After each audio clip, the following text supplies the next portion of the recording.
Visual vestibular. Sometimes this is pre-existing, that when you get a hit, it kind of changes the way you do things.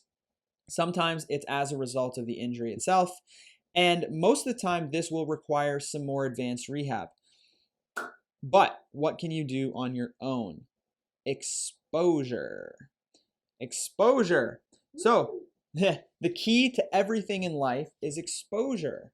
It's gradually increasing your tolerance for certain things. You don't like crowds? Go hang out at the shopping mall. Go to the grocery store. Go to crowded environments. Go to the Christmas market, whatever it is, distillery. There's a lot of people there. Okay? Go to crowded environments if you don't like it. You don't like bright lights? Go outside. Take off the sunglasses. Okay? Putting yourself in a constant shade is not going to help you eventually get desensitized to normal lighting. By avoiding, you're just making yourself worse, because now your eyes get used to always being behind a shield. So whenever you take them off, you feel that you're sensitive to the light. You're not necessarily sensitive to light. It's just the fact that you've been avoiding for so long that any amount of light seems too bright. Dark rooms are not helpful. They make you worse.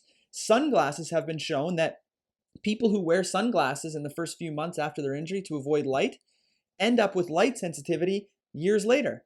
Why? Because they're actually avoiding the stimulation that they need, right? Don't like loud noises. I see patients coming in with earplugs. The first thing I tell them every single time, lose the damn earplugs.